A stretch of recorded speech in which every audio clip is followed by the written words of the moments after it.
Okay, so we're going to talk about different situations you'll find yourself in, particularly in day games. So this is great for your outer game. You've got to understand how to make an approach and not blow it in the first second. Get this right, and then obviously the rest is going to open up for you. So there's two things you can't do, which all guys tend to do in the beginning. I did it.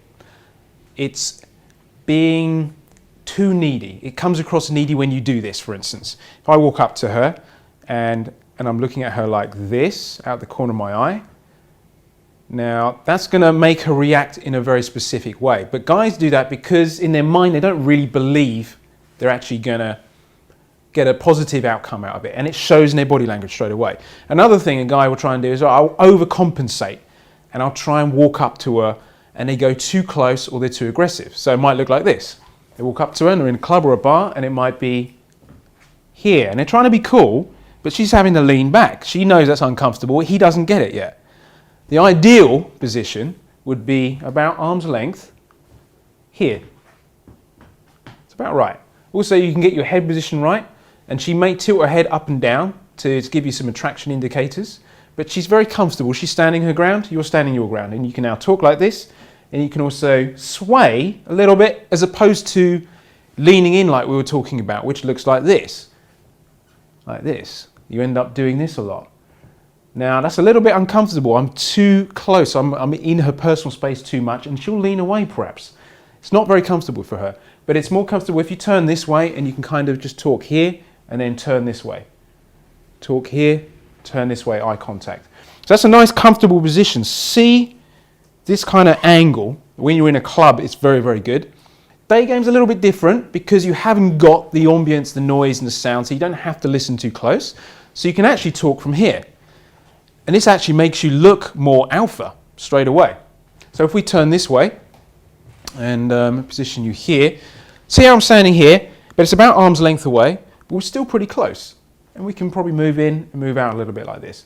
We can make good eye contact without overdoing it, because you don't want to stare someone down. This would freak someone out if you just keep doing this. It's unnatural, but it is natural to focus on the eyes for a period and then look away as you're talking. You might look at something like this and then bring it back and make it a strong eye contact, a strong movement. It's very positive, very certain. It's not this, flickering, which guys do a lot when they're searching for something to say. So that's why the other tip I gave you, which is slow things down, means you can actually step back. You can be playfully defiant as well.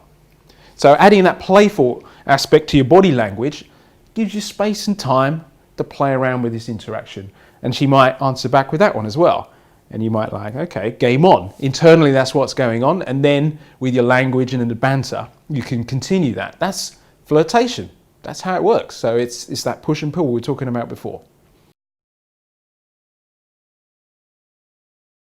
So another thing that guys want to learn about, particularly for day game, is trying to stop someone in the street. It's quite important you get this right, because if you get it wrong, you'll freak her out completely and you're shot down. It's all over. So you want to be able to get this bit right by using the space you have. Assess whether you've got space to go around in front of her and actually stop her. I would highly recommend this. And I think a lot of women would prefer this because it makes a big statement about who you are. You don't want to do this. She's walking like this. That might freak her out straight away, regardless of how good your game is. It's much better to be bold, be brave, and just step out like this. You don't even have to put your hand up like the police might do, yeah? Which some guys, they recommend you do. I just say get in front, but make sure you've got a bit of distance, actually a little bit more than arm's length, because she'll take one more step forward, and then you end up in a very comfortable position, which is about here. Now you can begin talking. Notice my angle is a little bit softer. It's not front on. It's not too aggressive. It's a little bit more relaxed, but I'm very confident she can get that straight away. Eye contact is very solid. So when you're making approaches on the street, I'd recommend you do this. A lot of guys will avoid that, but you'll get better results, and you're in the game now. You can stay in the pocket, and she's going to probably test you out for about 5 seconds as well. So take your time. Use a false time constraint if you need to. Maybe the element we're talking about, just diffusing it, talking about maybe it's a random thing. and then drop your line, because she's going to be ticking some boxes like, okay, this guy's not trying to sell me something, he's not freaking me out, he's not this, he's not that. Now she's relaxed, you've established some comfort. Now your interaction is going to get 10 times better because she's in that mode. And then she might banter with you, so watch out for the dame game, but make it fun, because that's what it's all about.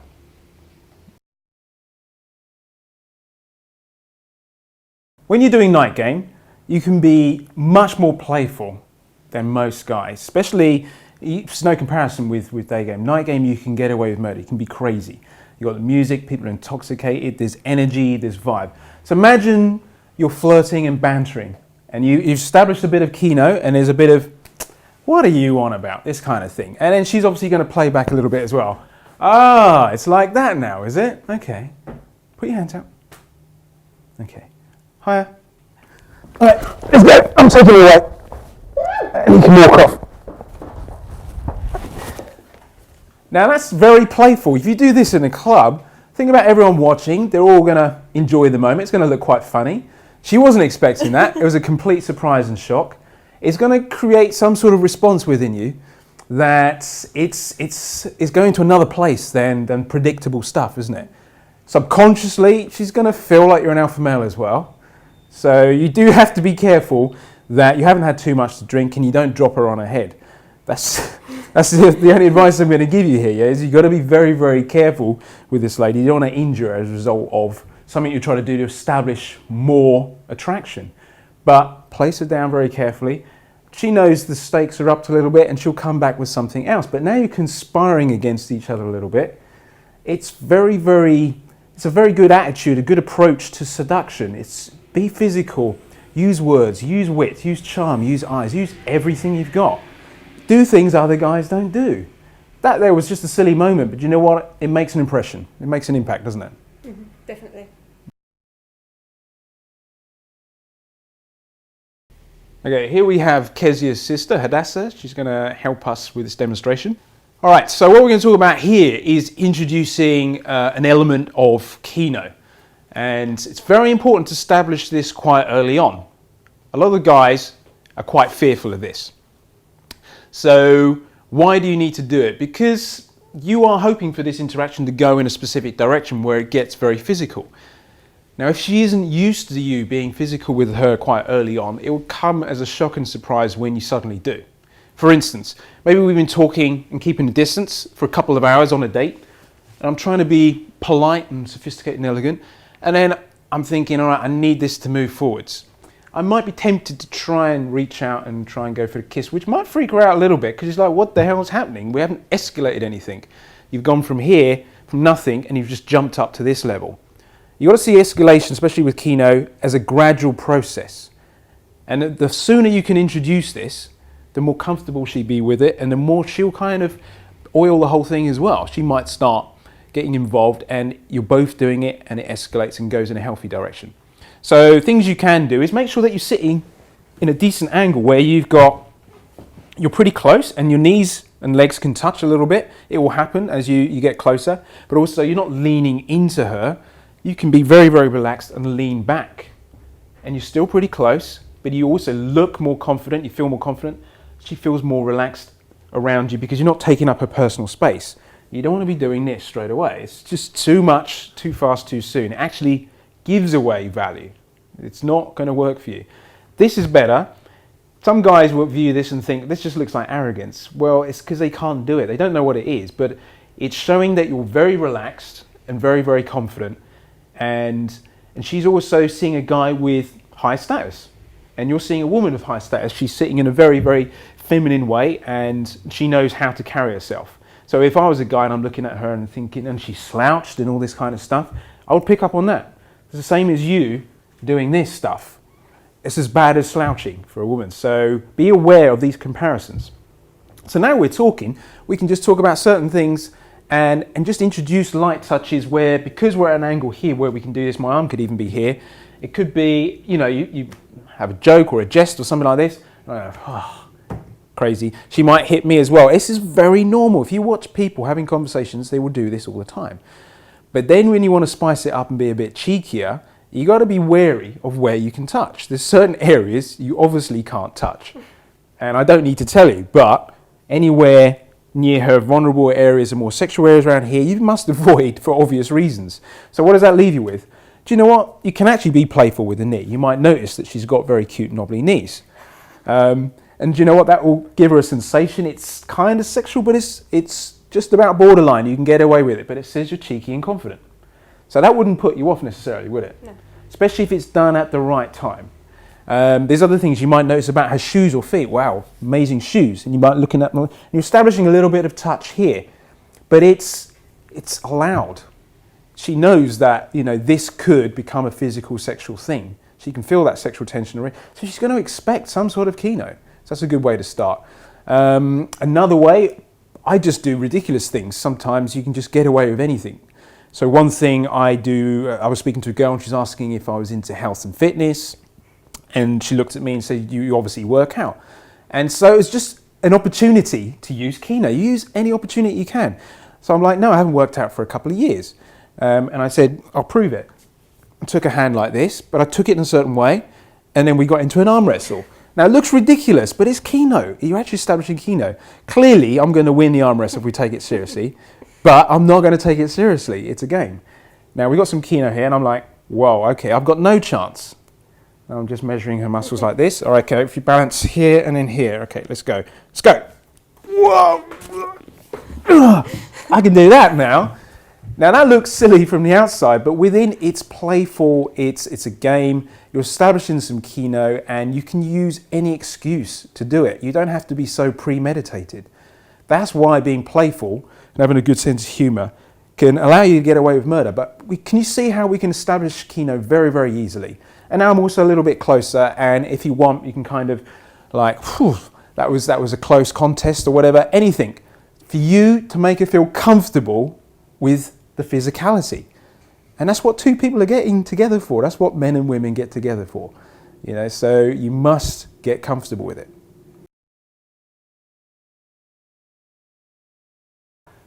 So another important thing I want to talk about is how to get into a position at least to kiss close, because this is where a lot of your first interaction is heading. Some people think it could go all the way, but I would say focus on the kiss first and take it from there. So you've got to have some sort of outcome to all this escalation, this keynote. It's got to be moving in this direction. Now, what we're really doing is slowing things down and luring each other in. And what will happen is the words will have less and less meaning, and you'll be saying more with your eyes and your touches. And what's happening as well is the rest of the world is disappearing, and you're creating this small bubble where just the two of you exist, which is what sex is about, isn't it? It's the intimacy of just two people away from everyone else and no prying eyes. So this moment is setting you up for that. It's creating that moment. You need to be able to project that with your eyes and your body vibe. So first thing to do is to start slowing everything right down and actually indicate that there's a shift of gears going on. And it might be a little bit of a lean like this. She might meet me in the middle. That's often what happens. And then you might like just twirl her hair a little bit like this. And then you might just flicker your eyes a little bit to the lips. Not too obviously, just tease each other with this and she'll do the same. If she's doing the same, you're starting to get the right indicators for the kiss to happen. Now, I would say be the one to wait longer, tease her more, turn it round, because otherwise the guy feels like he has to make the move. I can just tease and tempt by leaning in and say something like this. And then I might whisper something else like this. But what I'm actually doing is creating a little bit of wind which tickles the ear. It actually creates a sensation that's very exciting. And it's very teasing, it's playful. And then I might do this. And then the next time I speak to her, I might lean in as if I'm going to kiss and then come over here. Now I know she's kind of comfortable, she's ready, she's given me enough indication that the kiss is on, but I'm also being more seductive. I'm not just going for it, I'm making it a bigger moment. Now we're kind of both ready, we all both maybe position ourselves and start thinking about it, leaning in. And our heads will tilt in the right direction until we just meet and it's a perfect match. And it's a beautiful moment, and she'll remember that moment. Guys, make that moment special. So in this section, we're We're going to talk about how to maximize your body. We've already spoken about how to use very good body language, non-verbal communication. You know, we're using everything we've got. Now, it's not just how you say things, it's how you do them. But also, do you know what? If you're carrying a better, stronger physique, several things are going to happen. She's going to be more attracted to a guy that has more of a V shape. Now, what does that mean? It just means that his waist tapers in a little bit and he's got slightly broader shoulders. It's the equivalent of the hourglass figure that guys are attracted to. Think about the women where they have no hips. It's just not as attractive, is it? You just want it to go in and out. Same with the guy, you need the V shape. So, this is why I'm going to teach you certain things that you can do even at home. And I know this because I did this for 3 years. One of the reasons why I didn't go to the gym for 3 years was because I was so skinny. And so I felt very intimidated. So I don't know if you guys know how I feel, but that's how I felt at the time. After 3 years, I felt like actually I do know my body really well. I can go in the gym, do a good workout and not feel like a complete chump. So I'm going to show you some stuff that you can do effectively, get results, give you no excuses, because you can do it at home before you have breakfast. Then make the right food choices, and then you'll have a different shape, a different way of moving, a different way of carrying yourself. Your clothes will fit better, and do you know what? You'll be more confident in the bedroom as well. Shall I explain why? Do you know what?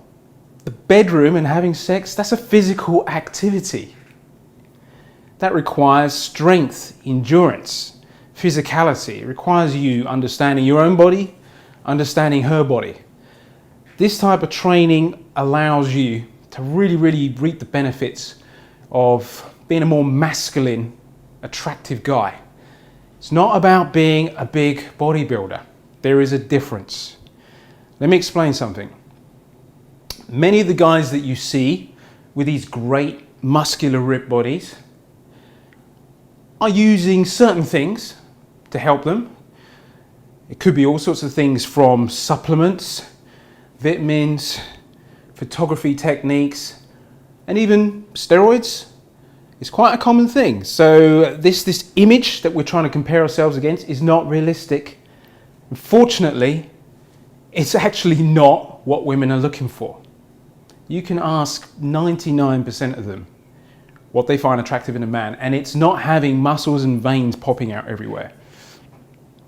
It's more about how you use your body and do you feel comfortable in your own skin. Now, I've been on a journey where I was barely 10 stone and I had spaghetti arms. So, I mean, you can see I've focused on them a little bit as a result. But then I went up to about 15 stone where I just looked like a big, chunky rugby player. And I probably looked quite fat wearing clothes. They didn't fit very well. But it gave me this kind of sense of, you know, I felt strong and tough. But really that was betraying a lack of confidence, because I felt I had to be that big to feel that confident. When I really got it all together, do you know what? I kind of fell into this kind of shape and size.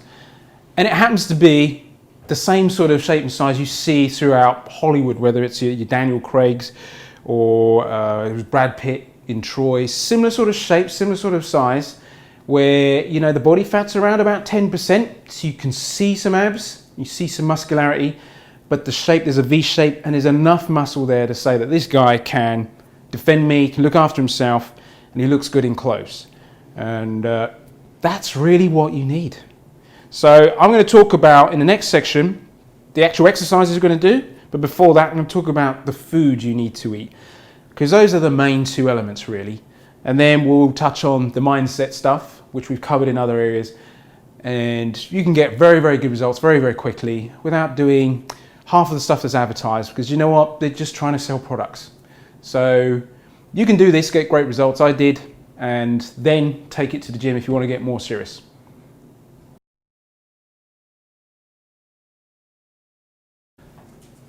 So let's talk about what you're putting in your body. So it's going to be your diet, and it's going to be everything that aids you in doing a good workout, and recovering.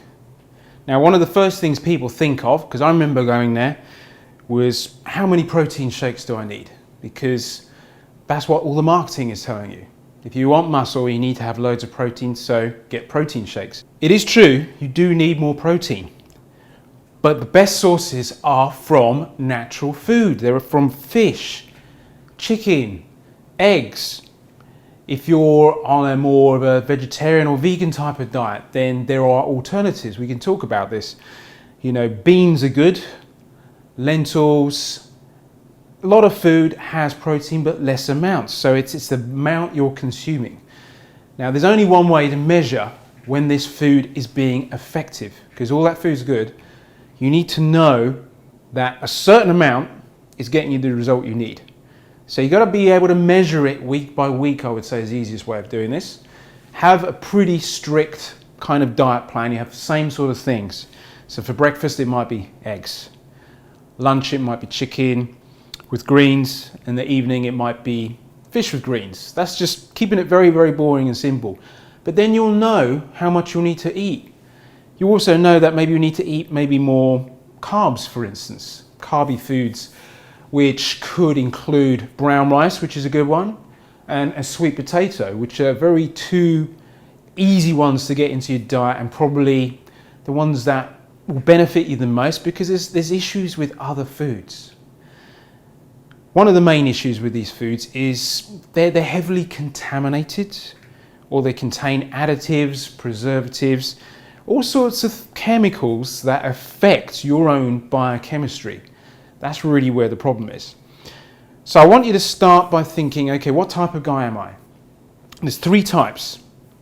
We're not talking about the body type, we're talking about where you are at. Are you a guy who maybe is a little bit scrawny, a bit thin, and you want to put on some size? Maybe you're a guy that is overweight and you want to lose a lot of blubber, basically.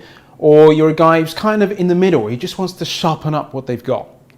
So you're going to have 3 different approaches to food, basically, because your training's going to be very, very similar. So the first guy, who is maybe slimmer, you know what, he only needs to focus on creating more of a V shape. So he has got a bit of an advantage if he looks at it the right way. It's going to be easier for him to create the V shape. And the slender look is quite fashionable these days anyway. But if you can make your shoulders broader by doing some specific exercises, then yes, you'll get some good effects. You'll look good in clothes, you'll look good in the jacket. Your diet has to be almost a case of how much can I eat? You're going to have an attitude where you're going to eat as much as you can, but eat good foods. So it's actually going to be a little bit tougher, but it's going to be worthwhile. Why? Because you're eating more good stuff. So it's all just going to benefit you. The training is going to put it on in the right places. Don't try and substitute this diet with just eating loads of crap, because you will put on blubber and you'll have to burn it off again. It's a waste of time. Just focus on eating good foods. Try and make it organic if you can. I know some people have issues with this, but you know what? If you can, and you know where the farm or their methods or their ethics, you know their standards and you can trust in them, then you're going to feel much better about eating loads of that food. So that's worthwhile doing. Same thing with the guy who's kind of in the middle and he's trying to sharpen up. You've just got to kind of eat more of the good stuff and remove all the crap. It sounds simple, but it really, really boils down to this. And then there's a guy who's maybe got too much blubber and he's trying to get rid of it. This is quite tough, because the first thing is your body is not going to be in peak condition. It's going to have a few issues. And that could be things to do with your testosterone, for instance, is going to be lower. You're going to have other problems with your hormones. So you do need to spend a period where you re-stabilize this. And there's only a couple of really good ways to do this. And that's going to be about having a more alkaline diet, which is more green foods, more vegetables. It's more of a detox-based type of diet. But you don't have to do this long term. It can be a short-term thing. The reason why I suggest doing this first is because it's like giving your car a service. Once you've given the car a service, it's now able to perform a lot better. If you're a guy that's carrying excess weight, that's where you're at. You've got junk, you've got gunk inside you. You need to remove it. You need to clean your colon. You need to clean your internal organs. You need to rebalance your hormones. Then you're in a good position now to get effective results from the training. So that's your first port of call. So establish which one of these guys you are, and then work on a diet around that. Now, I can give you some diet plans and give you some PDFs and links to look at what you can eat and when you can eat. But ultimately, you've got to be the one measuring it. You're the one there every day doing it. Now, are you prepared to take some time and do cooking for half an hour every day? Maybe you've got some music on, maybe you've got some emails you're looking at, maybe you're listening to an audio book or something like that. Make it really count for you, because also cooking your own food, you're making more of a connection with that food. It will actually have more benefits than you realize. Just the process of connecting with the food, instead of going to a place, queuing up and hoping for the best, really, which is what you're getting when you go to most of these fast food places. You know, the food supply is actually getting worse and worse, and we know this. So I want you to start considering how you can do this. Simple recipe plans, getting in those basic foods, really. That's what we've evolved from, eating basic foods. 99% of what you see in a shopping store, on those shelves, wrapped in plastic, most of it, it's denatured food, really, to be honest. You could survive brilliantly without 99% of what you see in a superstore. Water is the other main element you need to get in your body frequently. So some people say 2 to 3 liters as an average. Do you know what? Just try both. Have a bottle that's a liter or 2 liter, fill it up if you need to, whatever it takes for you to be aware of how much you're having. Sip away at it regularly throughout the day. How do you feel? Do you feel dehydrated? Are you getting a bit of a headache? That's a sign you maybe need more water. If you're doing more physical stuff or it's hotter, you need more water. So calibrate, be smart about this. So I think you've got the main ingredients there to get this right. So, and the diet could be anything between 70-80% of your results. Once you get that right, then the training is going to have more impact. You're going to get faster results that stay longer. And so I'm going to talk about in the next section about what you can do just from home to get great results, because I did it for 3 years and it was very, very effective.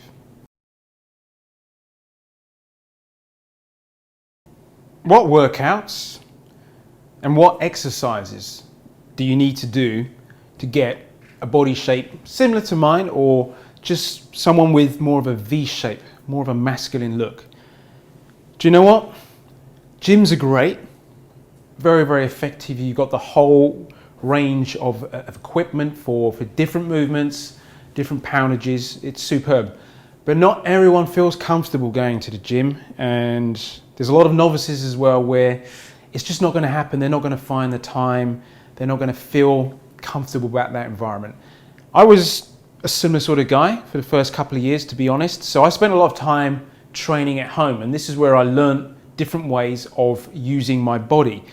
It's body weight training, but it's creating resistance in the areas you need to create them to see some development.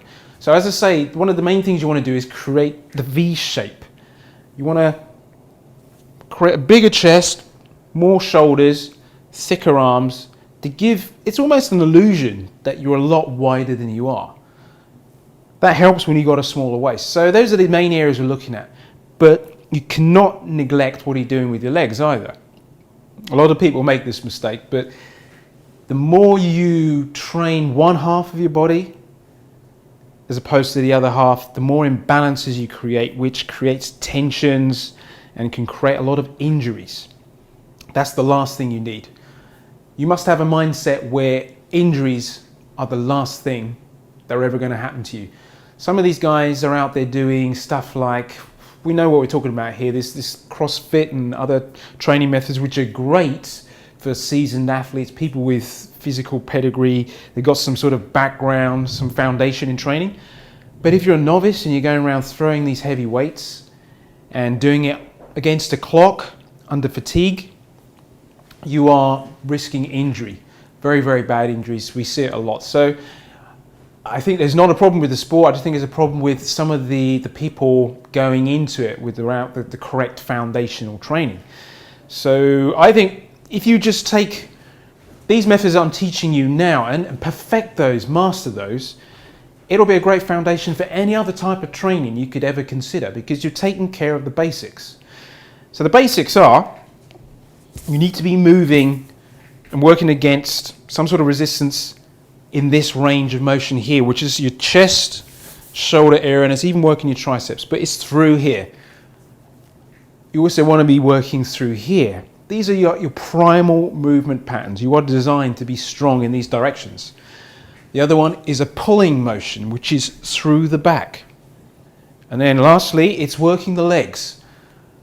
Anything that allows you to sit down and crouch like this or drive up is using your legs. So you need to find exercises that incorporate all these movements. When you do that, then you're creating a balanced body. That's what you're looking for, a balanced body that makes you feel confident in your own skin. You know how to use it. And also a woman will just get a sense, she'll feel the way you're using it, that you're just more sexy. She'll sense it. It's not about how big you are. You must forget this. I've actually been there. I was a couple of stone bigger and it did nothing for me. In fact, it was just a crutch. It made me feel strong and tough, but really it was telling me about something about my confidence, which I took care of later. And I've settled for this kind of size. It feels very comfortable, very natural. You must do the same. Treat yourself as an individual. So in the next section, I'm going to give you the very specific exercises and how many reps, and then also check the links for more information on the diet plan and the exercise plans. But really keep it simple. Do it maybe daily, first thing.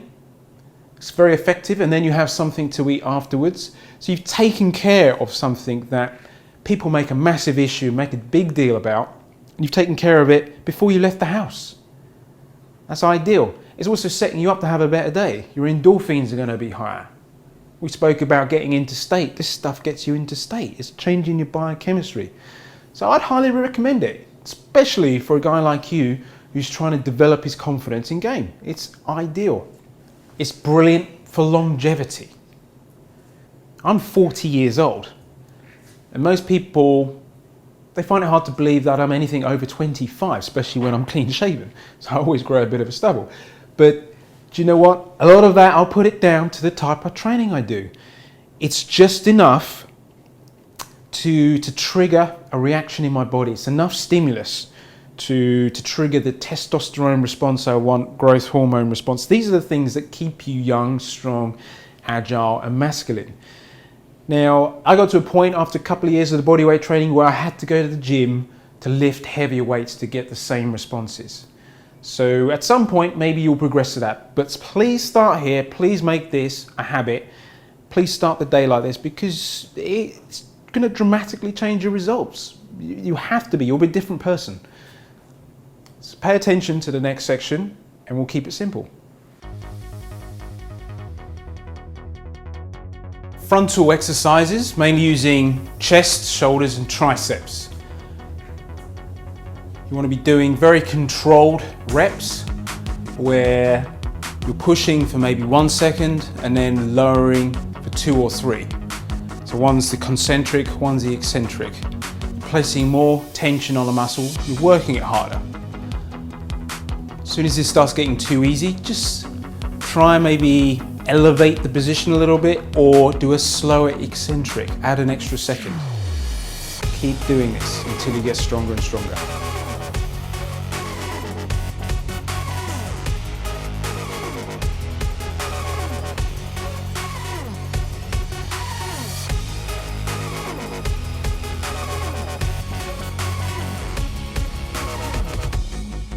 This is the dip exercise. As you know, this DVD comes with the bonus ebook. This is a great time to review the contents. You've been provided with workouts for any circumstance, whether at home or in the gym. As you can see, I'm doing these from my home because I can't always get into the gym. The ebook comes with complete workout plans as well as all you need to know to maximize your training and add to your physical presence. Everything you need is contained in these products for you to become instantly more attractive to the opposite sex. Your workouts will last between 20 and 30 minutes every day, and you may be alternating those body parts, and we'll give you some variations to fit into your lifestyle. These demonstrations are to give you solid basics you can do at home with no equipment. If you're seeking a major transformation, then follow the full advice in the ebook, which contains bodyweight workouts as well as training with equipment.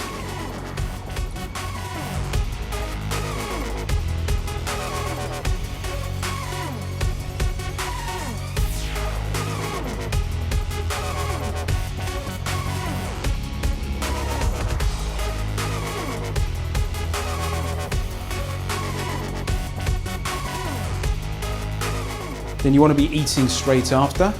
Perhaps one of the best things you can do after a good workout is have a quality protein shake. But it's treated as a supplement, so it's additional to all the good foods you're going to be eating. So that's probably the one time it's very, very useful. Any supplements I recommend: vitamin D, vitamin C from a very good source, and the rest you're going to get from your food, especially if you source it from a good place. These are burpees, a great conditioner.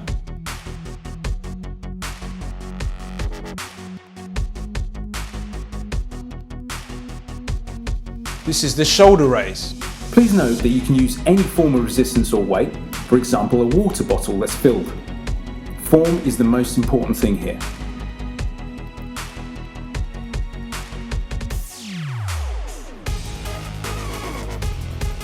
You'll be taught in the ebook how to use correct form by applying intensity and contraction techniques. This is the side lateral shoulder raise.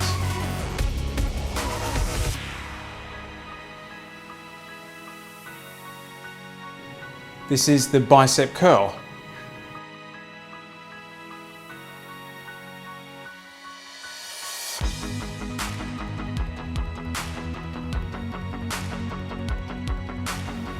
This is the squat exercise.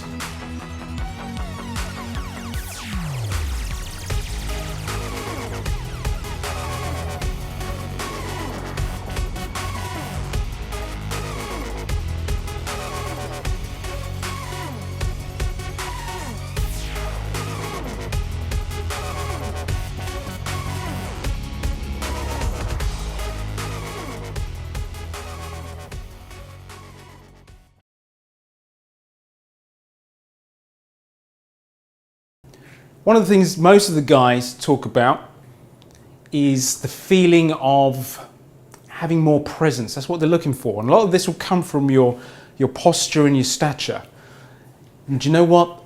That will come from the training, because it's the muscularity that pulls your body into position and it allows you to align your breathing apparatus. So that does two things. It makes you more present because there's more oxygen going to your brain. Also, it elongates you, it stretches your spine out, makes you stand taller. Your head naturally will tilt up, which is actually, it's more of an alpha thing to do. A typical beta will lean forward. Now, if you've got stature posture problems from lack of training, you can't help but do this. And you're sending out bad signals to everyone, even yourself, because physiology has an impact. So bear in mind that that's very, very important. When you get more advanced at this, we'll teach you more techniques like the deadlift, which you will need to go to the gym because of the amount of weight you need to require. That's the best one that's going to correct your posture, and that's the one for life. Well, we've reached the end of this incredible DVD set. There's a lot of information, there's a lot of ground that we've covered, and we understand that it takes a lot of time to absorb all this information, so don't rush it. Take time and go over the DVDs and go over specific points again and again and again until you feel that you really understand it and you've absorbed it fully. Absolutely. And I think what you can do from this experience is really actually go out there and do it for yourself. Experiment yourself. This is stuff that I've learned over the years. This is stuff I've applied. This is stuff we teach students all the time. It's stuff that works. So go out and try it for yourself. Don't get too bogged down in the theory. So we taught you some theory stuff. There's stuff that you need to know. You need to know the fundamentals and then move on. Then you need to deal with the negative belief patterns and unblock those, then move on. Now you can go out and actually do some game and get some results that are based on exactly what you're doing, not based on what you think's going on. You can have more clarity in the results. So I urge you to go through this several times, go out and practice all the little tips and take note of the changes. Get some experience, go out and live. This is what it's all about. And you'll really discover what you're about. And if you reframe this in the right way, women will make you better men because they expect more now. So you need to raise your game. That's what it's about. Maximum impact. How much impact are you prepared to make? Are you going to be that guy who's happy to be ignored, who never gets the full attention and focus and investment from a woman? Or are you going to stand out from a crowd, maximize the impact that you have on a room with your body language, through conversation, and through sexual escalation? Be that man, make maximum impact.